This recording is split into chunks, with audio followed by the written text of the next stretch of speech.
They say the mighty fall the hardest. But what if I told you the most powerful man in Europe spent his final years playing cards with his captors and slowly poisoning himself to death? Picture this. Napoleon Bonaparte, the man who conquered most of Europe, reduced to a shadow of himself on a tiny island in the middle of nowhere. This is the untold story of how the Emperor of France became a prisoner of his own legend, and the shocking truth about his mysterious death that still divides historians today. We're diving deep into those final 6 years that transformed a military genius into a broken man. And trust me, what happened on that island will change everything you thought you knew about Napoleon. Napoleon's exile to St. Helena wasn't just punishment. It was carefully planned, psychological warfare, designed to break the spirit of a man who once held the fate of nations in his hands. When that British ship dropped anchor at this volcanic rock in October 1815, it wasn't just transporting a former emperor. It was delivering a living legend to what would become his tomb. Let's rewind for a second.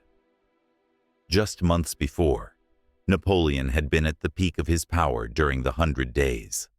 He'd escaped from his first exile on Elba, marched through France gathering armies like a magnet attracts iron filings, and for a brief moment, it looked like the old magic was back. But Waterloo changed everything. That single battle didn't just end his military career. It sealed his fate as a man destined to die far from everything he'd ever known or loved. The British weren't taking any chances this time. Elba had been too close to Europe, too comfortable, too easy to escape from. St. Helena was different. This chunk of volcanic rock sits 1,200 miles from the nearest landmass in the South Atlantic Ocean. It's literally one of the most isolated places on Earth. The British chose it specifically because escape was impossible. No friendly nations nearby, no sympathetic populations to rally, no merchant ships passing by that might be bribed or convinced to help. It was the perfect prison for the world's most dangerous prisoner. The island itself seemed designed to crush spirits. Jagged cliffs rose straight out of churning gray waters, topped with a plateau that caught every cloud that dared pass overhead.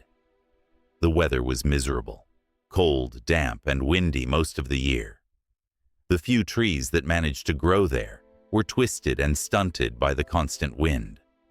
It was as if nature itself was conspiring to make Napoleon's imprisonment as miserable as possible.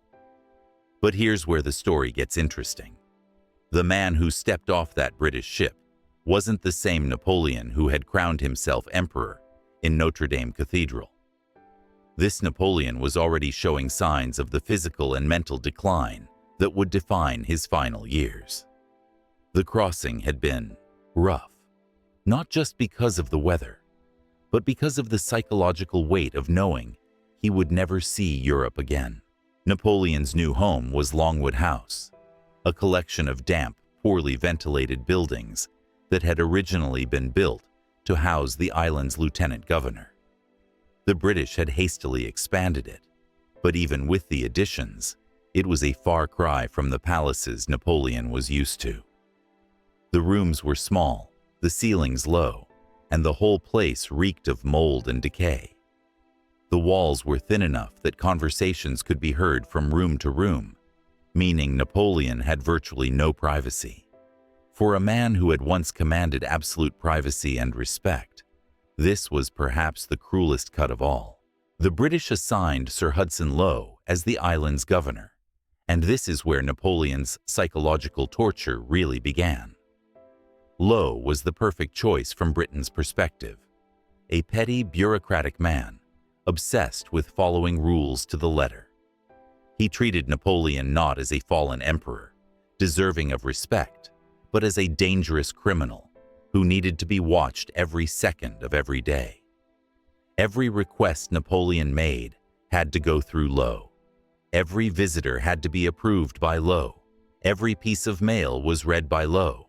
The man who had once decided the fate of millions now had to ask permission to take a walk in his own garden. But Napoleon wasn't completely alone. A small group of loyal followers had chosen to accompany him into exile, and their presence probably saved his sanity in those early months.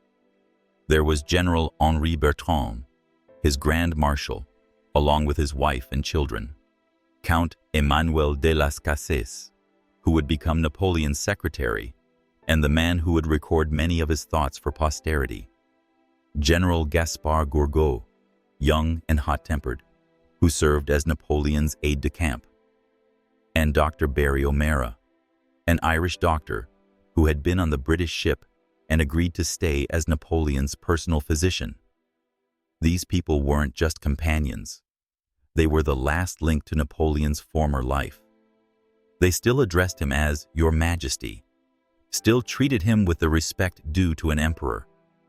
In a world where everyone else saw him as a prisoner, they saw him as the man he had been. But even this small comfort came with a price. The constant proximity meant that every personality conflict was magnified. Every disagreement became a major drama. These people were trapped together in this tiny world, and the pressure was enormous. The daily routine at Longwood House was mind-numbing in its monotony. Napoleon would wake late, sometimes not until noon, because what was the point of getting up early when there was nothing to do? He'd spend hours in his bath, something that had always relaxed him, but now it was more about killing time than luxury.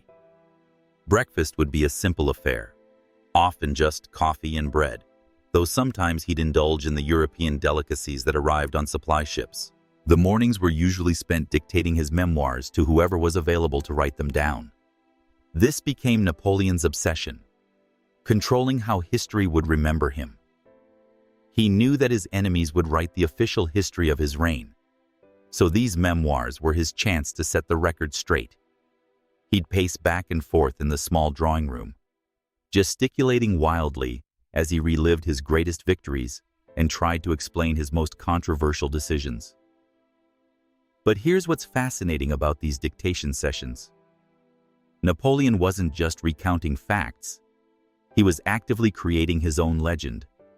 He'd emphasize certain events while glossing over others, paint his enemies in the worst possible light, while presenting himself as a man of destiny who had been brought down by jealousy and betrayal. These weren't just memoirs. They were propaganda designed to influence future generations. The afternoons were the worst part of Napoleon's day, because that's when the reality of his situation hit hardest.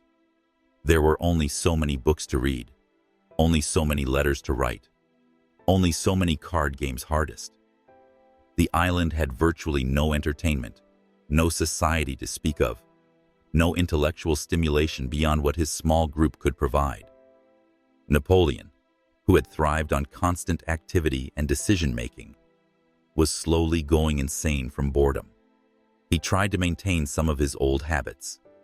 He'd inspect his small household like he used to inspect his armies, checking on the servants, examining the supplies, making sure everything was running efficiently.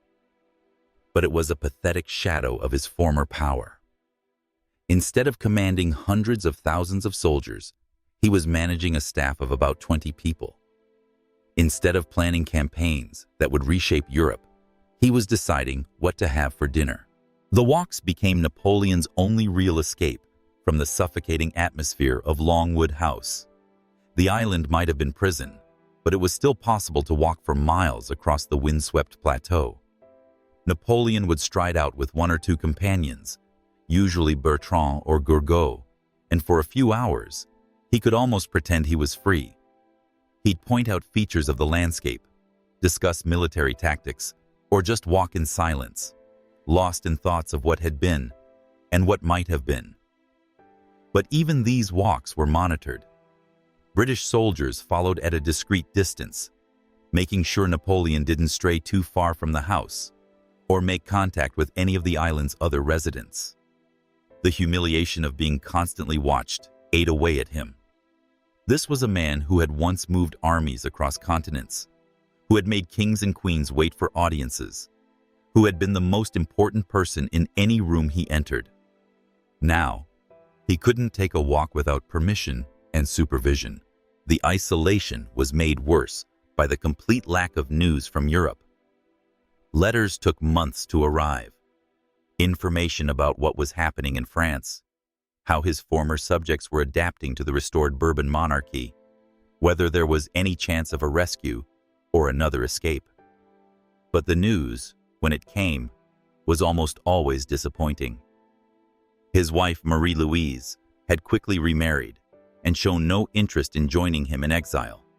His son, the heir he'd hoped would continue his dynasty, was being raised as an Austrian prince with no connection to his French heritage.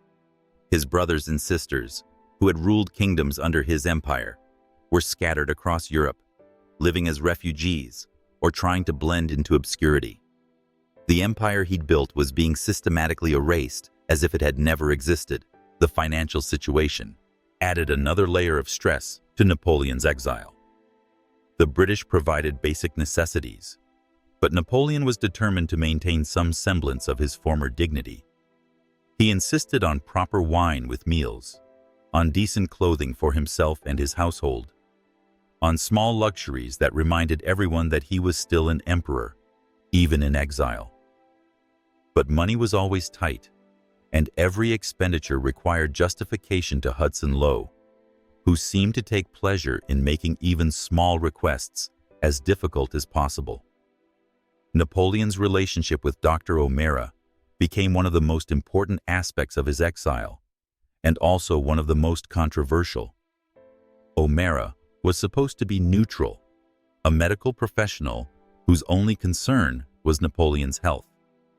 But he quickly became sympathetic to his famous patient, and this created a complex dynamic that would have far-reaching consequences.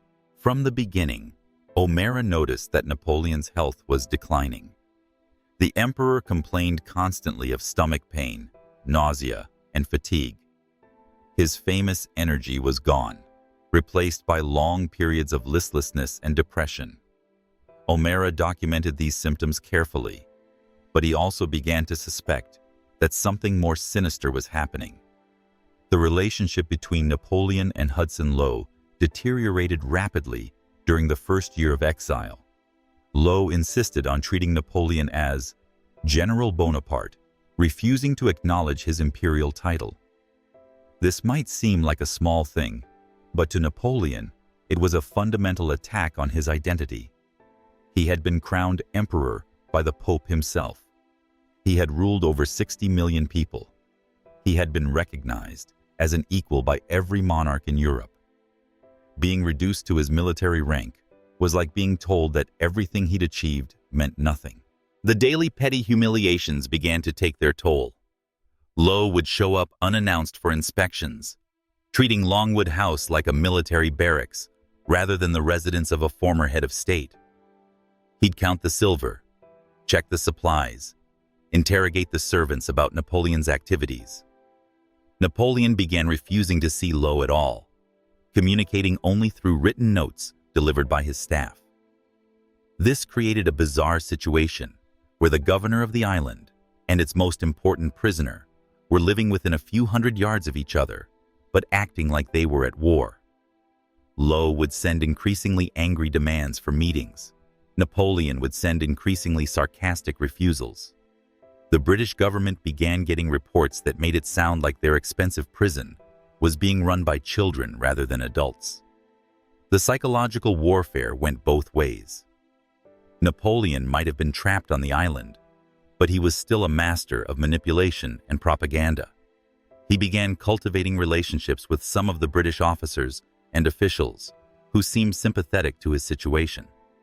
He'd tell them stories of his campaigns, share insights about European politics, present himself as a wise elder statesman who had been unfairly punished by lesser men. Some of these relationships became genuine friendships.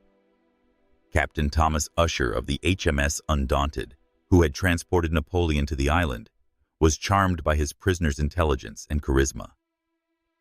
Several junior officers found excuses to visit Longwood House, eager to meet the legendary emperor in person. Even some of Lowe's own staff began to question whether their harsh treatment of Napoleon was really necessary. This divided the British community on the island into two camps: those who saw Napoleon as a dangerous enemy who deserved everything he got, and those who saw him as a tragic figure who should be treated with more dignity. The tension between these groups added another layer of drama to an already complex situation. Meanwhile, Napoleon's small household was developing its own internal dramas that would have fit perfectly in a soap opera. The close quarters and constant stress were causing relationships to fracture in spectacular ways. Count de las Cases, who had been one of Napoleon's most loyal followers, began having conflicts with the other members of the household. General Gourgaud, hot-tempered and jealous, became convinced that he wasn't getting the respect he deserved from his former emperor. The situation with Gourgaud was particularly volatile. He was young, ambitious, and had sacrificed his career to follow Napoleon into exile. But instead of the gratitude he expected, he found himself just another face in a very small crowd.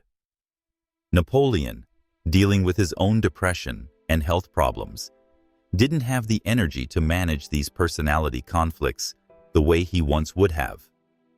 Arguments that would have been quickly resolved in the old days festered and grew into major feuds. Dr. O'Mara found himself caught in the middle of these conflicts because everyone wanted his support and validation. As the only neutral party in the household, he became a confidant for various members who needed someone to complain to about their frustrations. This gave him unique insights into Napoleon's psychological state, but it also made him a target for suspicion from all sides. The winter of 1817 marked a turning point in Napoleon's exile. The isolation, the constant low-level conflicts, and his declining health were combining to create a perfect storm of despair. He began spending entire days in bed, claiming illness, but showing symptoms that looked more like severe depression. His appetite decreased dramatically, this from a man who had always enjoyed food and had been known for eating quickly and enthusiastically. The weight loss was dramatic and visible. Napoleon had always been stocky and robust, but now he was becoming gaunt. His famous gray eyes, which had once been described as hypnotic, became dull and listless. He stopped caring about his appearance, often going days without shaving or changing clothes. For a man who had once been obsessed with presenting the perfect imperial image, this was a clear sign that something fundamental had broken inside him. O'Mara's medical reports from this period paint a picture of a man in serious physical and psychological decline. The stomach problems were getting worse, accompanied by severe nausea that made it difficult for Napoleon to keep food down. He complained of constant pain in his right side, shooting pains that would double him over without warning. His skin took on a yellowish tinge that suggested liver problems. But here's where the story takes a dark turn that historians are still debating today. O'Mara began to suspect that Napoleon wasn't just sick, he was being slowly poisoned. The symptoms didn't quite match any known disease, but they were consistent with chronic arsenic poisoning. The stomach pain, the nausea, the skin discoloration, the hair loss that Napoleon was trying to hide under his famous hat. All of these could be explained by regular small doses of arsenic.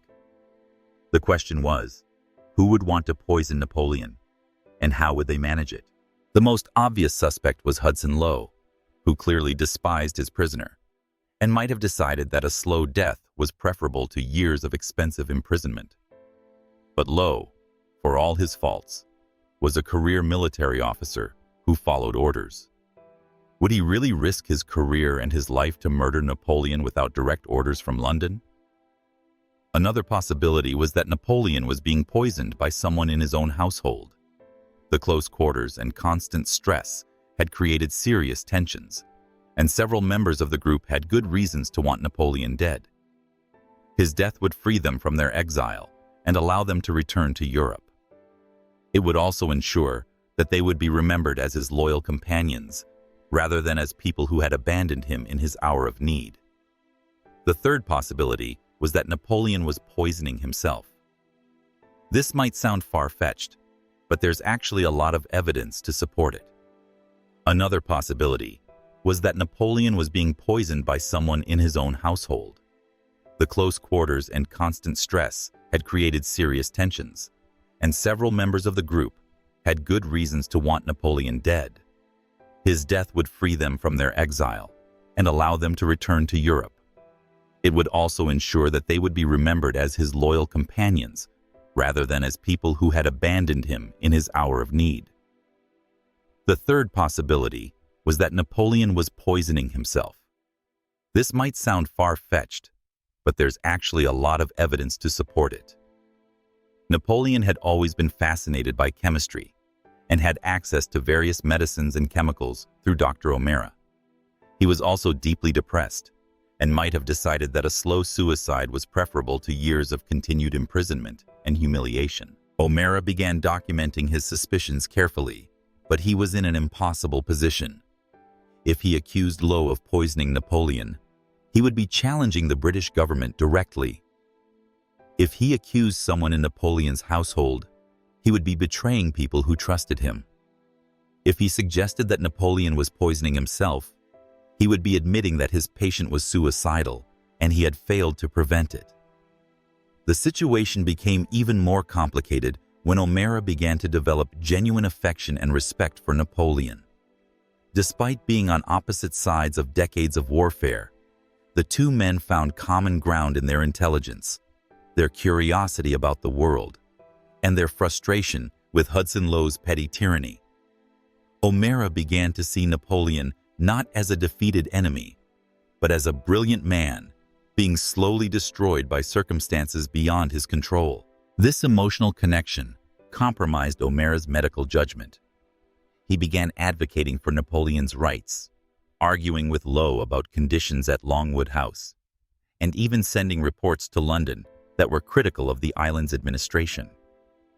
From the British government's perspective, their doctor had been turned by their prisoner, and this was completely unacceptable. The year 1818 brought new crises that pushed everyone on the island closer to their breaking points. Count de las Cases had finally had enough of the feuding and the isolation. He engineered his own deportation by trying to smuggle letters off the island, giving him an excuse to leave St. Helena and return to Europe.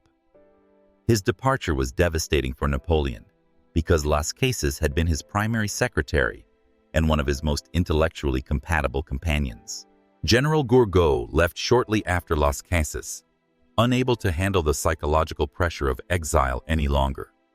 His departure was messier and more dramatic, involving loud arguments with Napoleon and accusations of favoritism toward other members of the household. By the time he left, Gourgaud was clearly having some kind of nervous breakdown, ranting about imagined slights and betrayals. These departures left Napoleon with a much smaller and less capable household. General Bertrand and his family remained, along with a few servants and Dr. O'Mara. But the intellectual stimulation that had made the early months of exile bearable was largely gone. Napoleon was forced to spend more time alone with his thoughts, which was exactly what his captors wanted, but exactly what his mental health couldn't handle. The isolation had another unexpected effect. It made Napoleon increasingly paranoid. He began to suspect that his letters were being altered before they were sent, that his servants were reporting on his activities to Lowe, that his food was being tampered with. Some of these suspicions were probably justified. Lowe certainly was having Napoleon monitored constantly, but others seemed to be products of a mind that was losing its grip on reality. Napoleon's relationship with Dr. O'Mara became even more important as his other relationships disappeared. O'Mara was not just his doctor, but his main connection to the outside world, his source of news and gossip, his intellectual sparring partner. But this relationship was also becoming dangerous for both men because it was so obviously compromising O'Mara's supposed neutrality. Hudson Lowe finally decided that O'Mara had to go. In July 1818, he ordered the doctor to leave St. Helena, claiming that O'Mara had exceeded his authority and was interfering with the proper administration of the prison. O'Mara's departure was another devastating blow for Napoleon, because it removed the one person on the island who seemed to genuinely care about his well-being. The replacement doctor was Francesco Antomarchi, an Italian physician who had been chosen partly because he spoke French, but mostly because he was expected to be less sympathetic to Napoleon than O'Mara had been. Antomarchi was competent enough as a doctor, but he lacked O'Mara's warmth and intelligence. More importantly, he arrived at Longwood House with clear instructions to focus on medical treatment and avoid getting emotionally involved with his patient. Napoleon's health continued to deteriorate under Antomarchi's care, but now there was no one documenting the decline who might raise awkward questions about its cause. The stomach problems were getting worse, the weight loss was continuing, and Napoleon was showing new symptoms that suggested his condition was becoming critical. The year 1820 marked the beginning of the end for Napoleon. He was spending most of his time in bed, too weak and nauseous to maintain even the minimal activities that had structured his exile. The memoirs that had been his main intellectual project were largely abandoned because he didn't have the energy to dictate for more than a few minutes at a time. His appearance was shocking to anyone who had known him in his prime. The stocky, energetic emperor had been replaced by a gaunt, yellow-skinned man who looked decades older than his 51 years. His famous hair was falling out, his hands shook constantly, and his once powerful voice had been reduced to a whisper much of the time. But even as his body was failing, Napoleon's mind remained sharp enough to understand what was happening to him. He knew he was dying, and he began to focus on the question of how he would be remembered. The memoirs might have been abandoned, but he still had opportunities to influence his legacy through conversations with the few people who had access to him. Napoleon became obsessed with the idea that he was being murdered, and he began making statements that could be interpreted as accusations against his captors. He told anyone who would listen that he was being slowly poisoned, that his symptoms were not natural, that the British government had decided to kill him rather than risk another escape attempt. These accusations put everyone around him in an impossible position.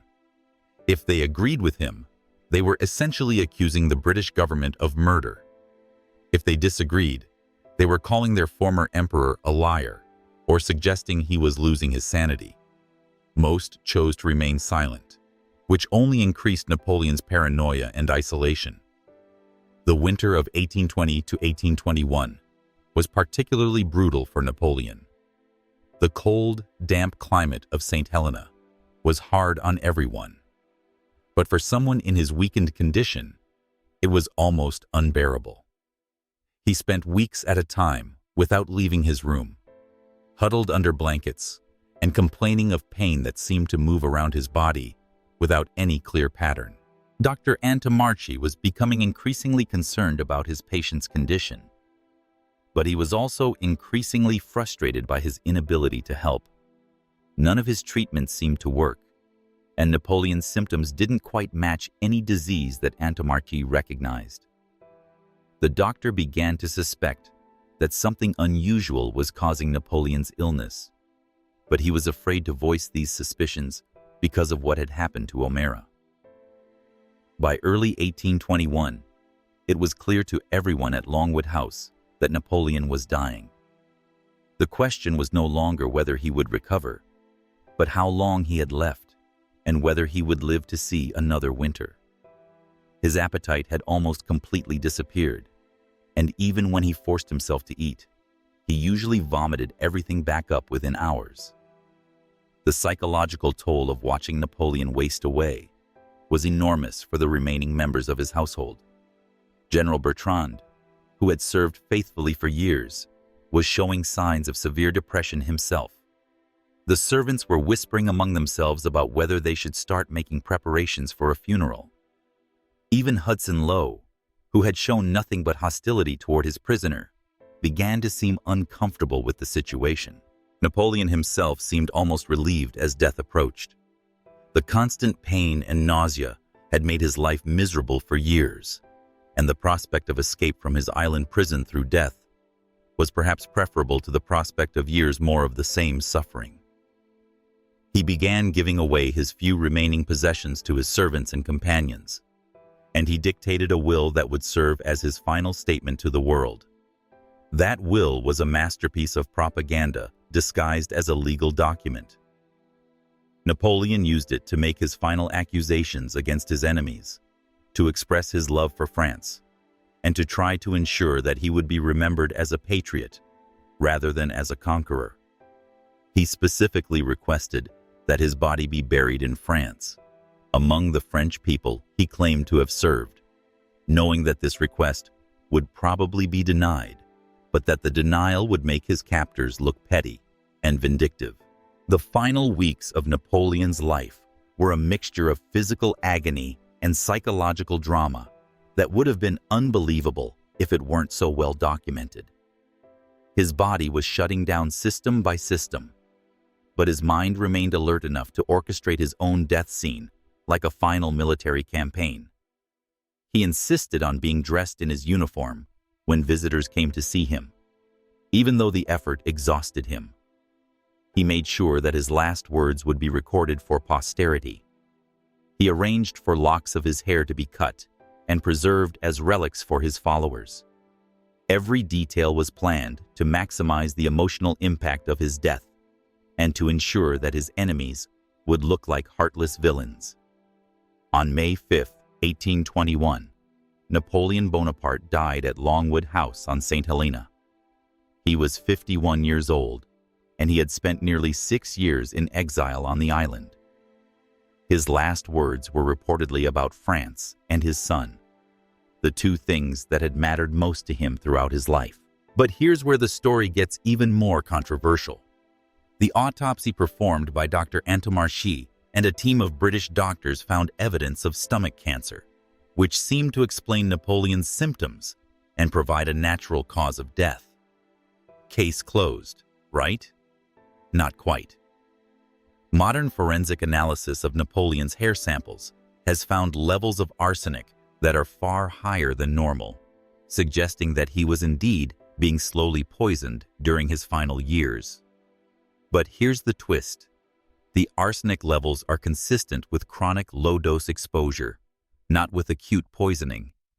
This means that if Napoleon was being murdered, it was being done very slowly and carefully over a period of years. So who killed Napoleon Bonaparte? The honest answer is that we still don't know for sure. The evidence for poisoning is strong, but not conclusive. The evidence for natural death from stomach cancer is also strong, but not conclusive. It's possible that Napoleon was being poisoned and also had stomach cancer. It's possible that the arsenic came from medications or environmental sources rather than from deliberate poisoning.